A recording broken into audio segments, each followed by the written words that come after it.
it was like this awakening I had as I was trying to reverse the imbalances in my daughter's body.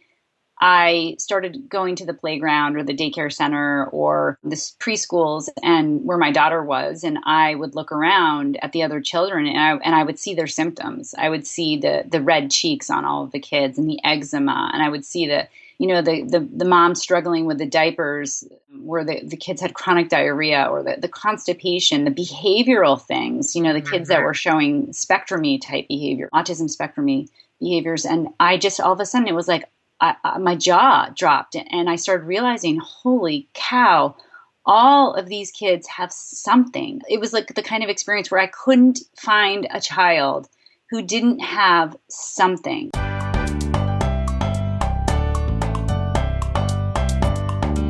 Welcome to the Wise Traditions Podcast, sponsored by the Weston A. Price Foundation for Wise Traditions in Food, Farming, and the Healing Arts. We are your source for scientific knowledge and traditional wisdom to help you achieve optimal health. I'm your host, Toda Labrada Gore. This is episode 46, and my guest is Beth Lambert. She is a former healthcare consultant and teacher, but now she is the founder and executive director of Epidemic Answers, a nonprofit dedicated to educating the public about the epidemic of chronic illness affecting our young people, and it also helps parents find healing solutions. Beth is also the author of A Compromised Generation, The Epidemic of Chronic Illness in America's Children. She is a fascinating person, and in today's episode, you will learn what Beth gleaned from her research and studies about what she calls the perfect storm that we live in today that is contributing to our declining health. You will learn how to take steps to restore your own health and the health of the next generation. We'll get into the conversation in just a moment, but first we want to thank our sponsors. Wise Traditions is supported by Green Pasture Products. Green Pasture Products offers fermented cod liver oil, concentrated butter oil, and coconut oil in a variety of products and blends. Go to greenpastureproducts.com. And people like you. Did you know that the foundation is member-supported? We count on membership contributions and donations to help keep up the podcast and all of the other ways we educate, do research, and activism. Thank you so much for being a part of it all. We are grateful for your support. Welcome to Wise Traditions, Beth. Thanks, Elda. I'm very happy to be here. I've heard you say, Beth, that our healthcare system is hurting us rather than helping us. How can that be?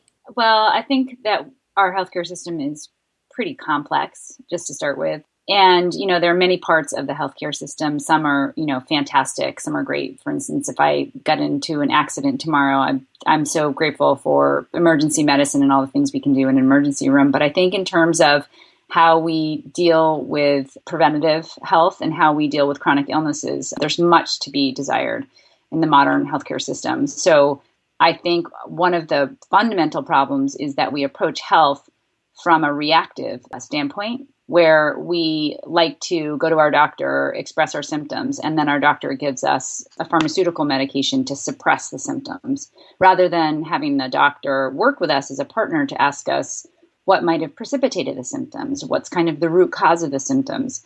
So why that hurts us rather than helps us is because suppressing the symptoms doesn't actually help us. It doesn't get to the root cause. It never treats the problem. It just sort of delays, it delays our dealing with it. And also, oftentimes the pharmaceutical medications make us much worse. There's all kinds of side effects and downstream, adverse things that can happen from taking pharmaceuticals. So I think that's one of the fundamental problems with our healthcare system. It doesn't really seek to achieve health. It seeks to manage problems. That resonates with what I've been reading in the paper, with stories I've heard from people they're on so many meds, young and old. Isn't that right? Absolutely. I mean, that's one of the things that put my alarms up right from the beginning when I became a parent, was that, as a parent who had a child who was expressing some chronic illness symptoms, the doctors were quick to write prescriptions, but that's pretty much all they offered. They didn't ask me what I was feeding my child. They didn't ask me what was in or around my child's environment. They really just wanted to help me suppress the symptoms or manage the symptoms. And that felt like a problem, especially because I don't really feel like children should be put on pharmaceutical medications. unless absolutely necessary. So I knew, right from the beginning when I first had my experiences with the healthcare system as a parent, that we had some problems here. Tell us a little bit about what happened with Aubrey, with your oldest, when she was about 2.5. So around, somewhere between 2.5 and 3 years old, my daughter started exhibiting some symptoms that I now sort of identify as the chronic illness symptoms. She was just, chronically sick, and she had GI symptoms that later turned out to be some inflammation in her gut. She had skin symptoms like hives and rashes. She had neurobehavioral symptoms, sensory processing issues. And it was really, we would go to each doctor. We went to an allergist and a psychiatrist and a gastroenterologist. And, we went to OTs to try and figure out what was happening with her. Why was she exhibiting these symptoms? I mean, really things that were not typical for, a healthy developing toddler. Mm-hmm. And we didn't get any answers. Basically, the only thing that were offered were therapies that, weren't really effective, and also pharmaceutical medications. And we didn't want to put her on any pharmaceutical medications. And sometimes the doctors just shrug their shoulders like, well, we don't really know what's going on. Maybe you just need to, adjust your parenting styles or things like that weren't really helpful. And I knew there was something going on. Interestingly enough, it was actually my mother who first said to me, have you thought about food allergies as a possibility? And I said, oh, come on, Mom. There's no food allergies in our family. No one in our family has food allergies, because at the time I was kind of thinking, allergies are genetic, which they're not. And it turns out my mother was right. And the reason why she had asked that question is because she started working with an integrative nurse practitioner who was somebody who helps people get onto a Weston Price type diet, and had been a big proponent of the GAPS diet, and was the first person that handed me a copy of Natasha Campbell McBride's book, Gut and Psychology Syndrome. And that's where I had my eyes opened and realized that, yes, my daughter was expressing food intolerances and sensitivities that were causing symptoms all over her body. So that was an eye-opener, but it started all with the food that was going into her mouth. And I never, we always thought we ate healthy, we ate organic, we thought we did everything right. And it didn't matter. It was, she was having inflammation because the foods that were going into her body were things that she was sensitive to or reactive to. Oh my goodness. So you were entering a whole new world just because as a mom you weren't satisfied with what the doctors were saying to you. You started looking at different things and listening to your own mom about what your daughter needed. And so what happened next? So, we started working with that integrative nurse practitioner. We got on a Weston Price diet. I read Gut and Psychology Syndrome and started exploring various types of diets, carbohydrate, Weston Price, body ecology. We just explored all different kinds of ways of healing through diet. Basically, we learned through that process that her gut, it was leaky, that, the intestinal permeability that's so common amongst children today, and that her gut needed to be healed. And once we really focused in on that, we also worked on some other, healing modalities, but it was all done through a holistic approach, looking at what kinds of imbalances were in her body and how could we correct those imbalances. And truly, it didn't take very long. We were probably on an intensive diet change for about 9 months before she was totally 100% turned around. We saw complete resolution of all of her symptoms just by doing intensive diet and also cleaning up her environment.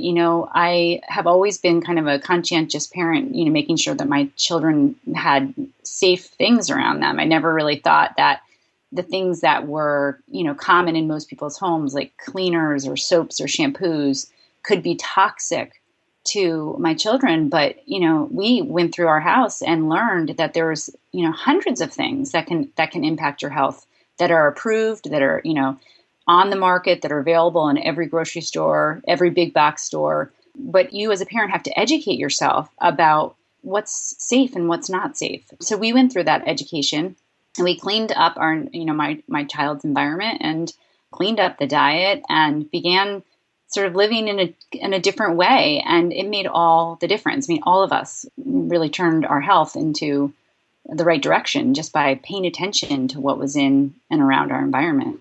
Speaking of paying attention, I feel like your lens broadened to see that other children were also struggling, because you've written a book called A Compromised Generation. Tell us how that happened. Yeah, that's right. It was like this awakening I had as I was trying to reverse the imbalances in my daughter's body. I started going to the playground or the daycare center or the preschools and where my daughter was, and I would look around at the other children and I would see their symptoms. I would see the red cheeks on all of the kids and the eczema, and I would see the mom struggling with the diapers where the kids had chronic diarrhea, or the constipation, the behavioral things, the kids that were showing spectrum-y type behaviors, autism spectrum-y behaviors. And I just, all of a sudden, it was like my jaw dropped, and I started realizing, holy cow, all of these kids have something. It was like the kind of experience where I couldn't find a child who didn't have something. And that's where my investigation really began, to see what was going on culturally that was impacting all of us, and what was it that was making all of our kids sick. I mean, I think most parents are kind of a little bit asleep at the switch here. We don't really see it, and we manage okay with the symptoms until it becomes a crisis point. So, if a child, for instance, has asthma, we have some solutions that allow us to manage it. We have nebulizers, but we don't really feel the need to investigate what's causing it until you hit crisis. And I think that's what happened. Is I realized that, some parents are in crisis. Actually, a lot of parents are in crisis, especially those who have, a child with a neurobehavioral disorder like autism. But many parents are just kind of walking through life asleep, managing the symptoms that their child have without really being aware of what's going on. That's what happened to me, is I had this awareness. And then I started researching. I started calling doctors and scientists and, digging through the medical literature, trying to get an understanding of what was happening, what had changed in the last 50 to 75 years that was precipitating this problem. And all of that research is what became my book, A Compromised Generation. I know you can't give us in summary every single thing that's in your book, but what is it that has changed in the past 50 to 75 years that is causing this crisis? Well, that's a question everyone asks, what is it? And the answer is there's no short answer, because I think everyone's looking for the smoking gun, like the one thing that's changed. What is it? But the answer is it's many things. It's a confluence of things. I call it in my book a perfect storm of environmental variables. And there's some that are bigger than others. So for instance, our use of antibiotics is a great and concrete example that you can point to. That's really, you have a beginning point where we started using antibiotics, and you can also correlate to that beginning point the incidence of allergies and inflammatory conditions really beginning to take off then. So, it's the environmental toxins. We have 80,000 chemicals out there that are untested, unregulated, that are in our products that we're putting on our skin and in our mouths and, all around us. And then we have changed the ecology of our gastrointestinal tract, since the advent of antibiotics and other pharmaceuticals like reflux medications, asthma medications. There's so many medications out there that change the makeup of the microbes in your gut. And when you change the makeup of the microbes in your gut, that actually causes your immune system to dysfunction.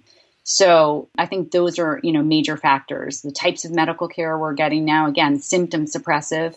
And diet. Diet is a huge, huge piece of this, because the American diet has completely changed in the last 150 years, but it's exponentially changed in the last, 25 to 50 years since we've been, industrializing and processing food. And every year there's, more adulteration to the types of foods we're coming in, whether you're talking about pesticides and herbicides or whether you're talking about GMOs. I mean, it seems like it's nonstop. But, just to summarize, the diet is nutrient poor. It is processed. It is too heavy in processed oils and sugars, and not rich enough in, vegetables and foods that our body needs to survive. So, if you ask me again, what is it that's causing this chronic illness? It's many things. I have, like 6 or 8 chapters in my book about the many things that contribute. And I think the most important takeaway point is it's not one thing. It's living in the modern world and how we live in the modern world. We want to pause now and thank our sponsors. Green Pasture Products. Green Pasture Products produces fermented cod liver oil and concentrated butter oil in a variety of flavors in liquid gel and capsule form. They also offer organic virgin coconut oil, virgin coconut ghee, and a complete oil blend that includes all of the nourishing oils. Lastly, they produce skincare balms and various byproducts that enrich the soil and feed of farm animals. So go to greenpastureproducts.com. Beth Lambert is so dynamic, isn't she? You can hear her and other speakers in person if you come out to the Wise Traditions Conference in Alabama in early November. It's going to be a fantastic time of growing, learning, and yes, eating together. So please join us. Registration is now available at the lower membership rate. Check it all out at wisetraditions.org. You're describing it, and I do see it as a confluence of factors, and a storm is a great word for it because it's just, surrounding us and hard to get away from unless we go live in a tent somewhere and eat wild boar. Like, you've described some steps your family has taken, but what else should we do? Okay, we can clean our house of the products that have these toxins. We can clean up our diet. What else do you recommend? I think one of the things we need to do is shift our way of thinking. So instead of being reactive about health, being proactive about health, which is first and foremost changing our mindset from the place where we think, what we put in our bodies and around ourselves doesn't matter, to a place where you think and evaluate everything that goes in your mouth and on your skin. And, that can feel overwhelming, as you're, walking through the grocery store, or you're even walking through your own home, to evaluate every little thing. Is this helping my body or hurting my body? That feels overwhelming. But if you just take as your mantra that the goal is to live as naturally as possible, that applies to food. So what's the most natural food I can eat? That applies to your life, work, and play habits, instead of staying up late and watching television and looking at blue screens on our devices. You kind of make choices to live your life in the rhythms that people have lived with for thousands and thousands of years. When you get up in the morning, you go outside, you get natural sunlight. When the sun goes down, you start winding down, turning the lights down. That's an example of a natural rhythm that we've completely abandoned in the modern world. So if you take that idea of, I want to live as naturally as possible, and apply that to every segment of your life, you can't always do it because, you have to live in this world. But I think if you have two choices and one is more natural than the other, you always make the more natural choice. And that applies to products, that applies to food. It even applies to, what you do in your day-to-day life. Beth, I know you've spoken with all kinds of families doing research on your book, and also with the various projects your group has been doing. Can you tell us a story of another family besides your own that's made some of these changes and seen improvements in their health or their children's health? Sure. One of my favorite families that I like to talk about is a family I met a couple of years ago. They live out in California. They're a military family. And they had a son who was diagnosed at 2.5 with autism. And he was pretty severely impacted, nonverbal, had a lot of the symptoms of autism, the sensory issues, the GI issues. He had stimming behaviors and head banging and all these kinds of things. And the parents were told that he would always be that way, that it was genetic and there was nothing that they could do. And again, this is a military family, and, they don't take news like that lying down. Mm-mm. So the mom said, no, I don't buy that, understanding that autism hasn't been around forever. So how could this possibly be genetic? And they just didn't buy that. So the mom started doing some research, found an integrative doctor, somebody who treats the whole child, looks at nutrition, looks at what's in the environment. She completely changed his diet, went on nourishing foods and bone broths. And, I remember the first time I met her son was eating grass-fed meatballs and avocado for lunch. And, how many 5-year-olds are out there eating that for lunch? Mostly it's Lunchables or chicken nuggets or whatever. And so anyway, after, a period of time of changing his diet, giving him nourishing foods and changing everything in his environment, he completely reversed the symptoms of autism. He's now 7 and he has no symptoms of autism, none. And he's, social and happy and has lots of friends. And he's on a soccer team and he's like the coolest kid on the soccer team, whereas before he couldn't even talk. So there's many stories like that out there. And what's so infuriating to me is that nobody's studying it. Nobody's documenting it. No one's talking about it. So these parents are kind of left on their own. They get a diagnosis, and what they're told to do doesn't actually help address the root causes of their child's diagnosis. All it does is help them manage the symptoms. So what I'm trying to do through my organization is let parents know, first and foremost, that a diagnosis is not a destiny. And there's many things you can do to actually optimize your child's health. And many times you can fully reverse a condition. Sometimes it takes a lot of work because some kids, especially kids on the autism spectrum, have a lot of things working against them environmentally and have experienced a lot of damaging environmental impacts in the past. So it can take a lot of work. But there is always room for improvement. There are always ways to optimize health. So, through Epidemic Answers, we've been collecting those stories and helping parents find some of the tools and resources that they need to help their child optimize their health. I'm so glad you said what you said about studies, because I know some people who say, unless there's a study, they have a lot of skepticism. Right. And unless there's some kind of documentation or formal stamp of approval by healthcare professionals, they just don't buy it. What would you say to those who are skeptical? Because these are anecdotal stories, Beth. They're not, somehow legally approved or something. What would you say to that person? I would totally agree with them that there are no really great anecdotal, well-documented studies of the disease reversal. There are many cases in the medical literature, case studies. So like one case study of a child with autism or one case study of an adult with rheumatoid arthritis that reversed their conditions. But again, even in the medical literature, to have one case study doesn't mean anything. So one of the things that Epidemic Answers is interested in doing as part of our agenda is to help make that scientific research happen. So we're in the process of developing a program. It's called the Documenting Hope Project, where we are raising money to do just that, to scientifically document and rigorously document how recovery happens. So we're actually doing a pilot recovery program where we'll be paying for children's, basically a lifestyle overhaul, paying for their food, paying for environmental modifications and personalized therapeutics. And that's one thing people don't really realize is that, in the 20th century model of medicine is one size fits all. If you have a symptom, you get one pharmaceutical product that is supposed to address that symptom. And it's one size fits all.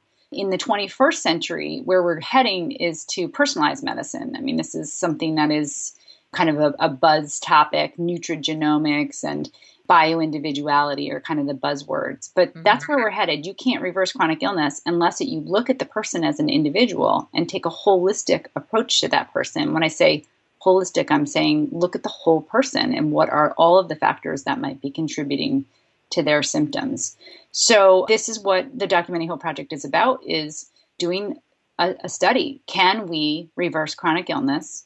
And if so, what does that look like? How did we do it? And then, once that has been documented, we can share that information. We can share that data with clinicians. We can train people and make it the new standard of care. There is no reason that we continue to be in this pharmaceutical symptom suppressive model of the 20th century when we already have the knowledge and expertise to do recovery work, when there's doctors and researchers who know how to do this, but there just isn't the funding for it. I mean, where does the money go? It goes to the pharmaceutical products.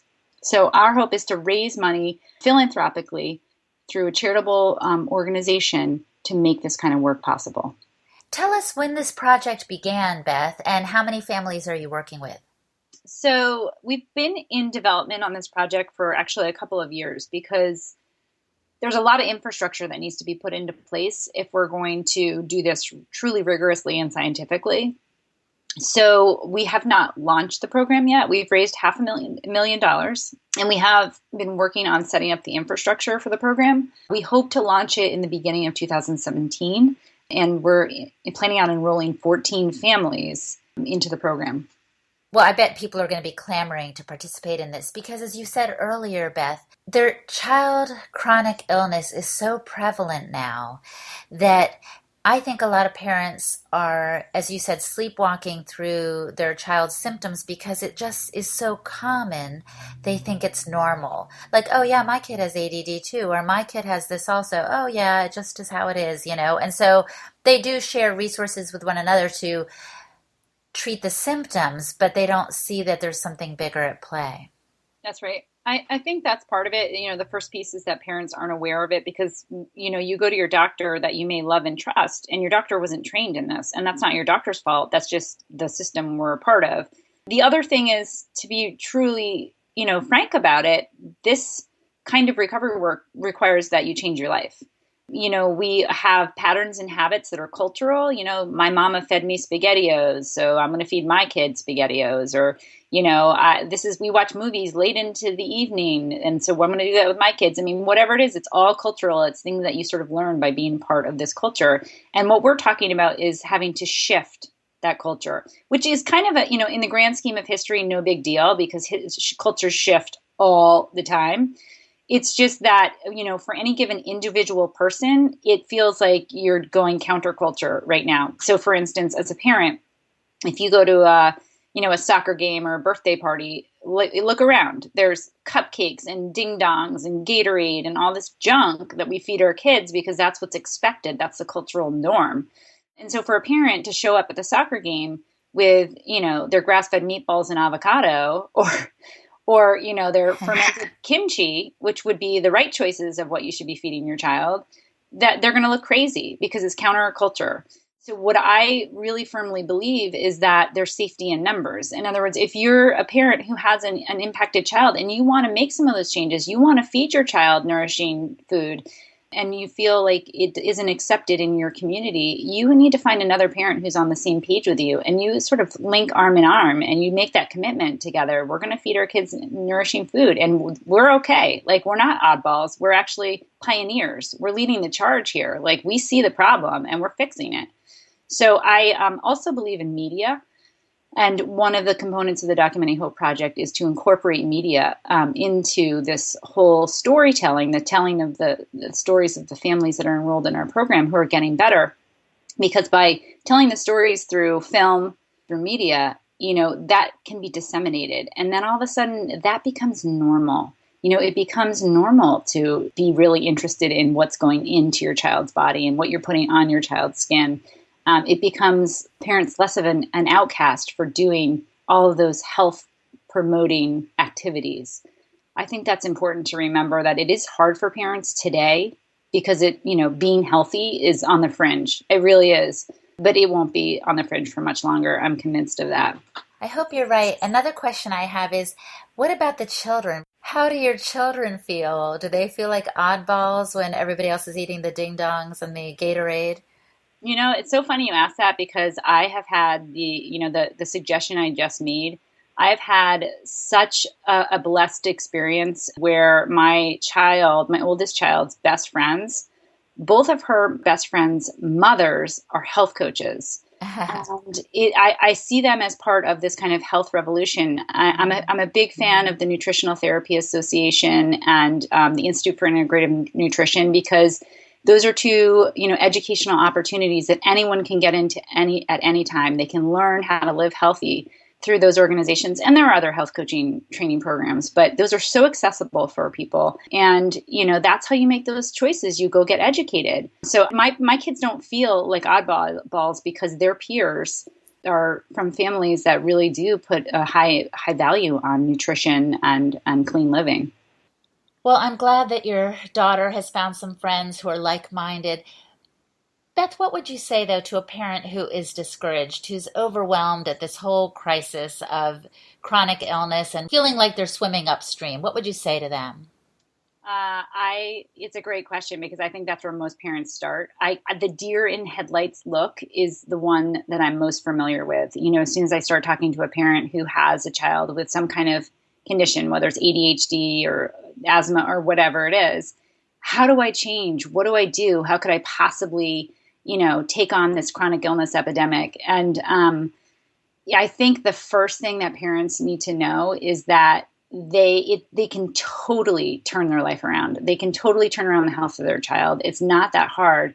I think that the first step to take is to actually find a peer who can do it with you, whether it's a sister or a brother or a friend in your community who might be, willing to do it with you. Let's go to this workshop together, or let's take this webinar together and start learning together. And also a lot of parents have found support in online communities. I mean, there's so many different Facebook groups out there where you can connect with like-minded people. And to feel supported that way, to feel like you're not an oddball if you want to, focus on your child's diet and focus on nutrition, I think that's critical, is, finding a way to feel supported when you make changes that can feel scary. Because again, it's kind of these countercultural changes. And I just tell parents, be as confident in your changes that you're making as possible, because in your heart of hearts that this is the right thing to do for your child. And every mama bear out there and papa bear out there wants to do that for their child, and they just need to take courage when they do it. So what is one thing you would recommend, Beth, that the listener do if they want to improve their own health or their children's health? I think the very first place to start is diet. And so I think learning about the different kinds of diets is one place to start. But even just making a commitment to making better choices every day, meaning, like I said kind of earlier, if you have two choices, you're looking at two things on a shelf, make the more natural choice always. And just put that as like putting one foot in front of the other. Your first foot is to say, I'm going to make the most natural choices I can make today with regard to food and everything else. But then after that, I think really educating yourself on, diets like Weston Price or, body ecology diet or different kinds of ways of eating that support health. I think that's the first important step a family can make. I love it. Beth, thank you so much for taking time today. I wish you the best with your different projects, especially documenting hope. It just sounds wonderful. And let's talk again sometime soon. That sounds great. Thanks, Hilda. My guest today was Beth Lambert, author and activist. For information on her book, go to acompromisedgeneration.com. And other resources that we mentioned in today's episode you will find in the show notes. Just go to westonaprice.org, click on podcast, and go to show notes for episode 46. Hey, and a quick shout out to the team at Podcast Village. Sarah Fernandez and Marcus Ellison are now my best friends. Thank you guys so much for offering your editing and recording support. I appreciate you. Thanks for listening today. Our website, westonaprice.org, offers free resources to address your questions and support your journey to health. You'll find videos, articles, and brochures covering a broad variety of health topics. Wise Traditions is brought to you by the Weston A. Price Foundation for Wise Traditions in Food, Farming, and the Healing Arts. The content of this podcast is provided for informational purposes only and is not intended as a substitute for medical advice.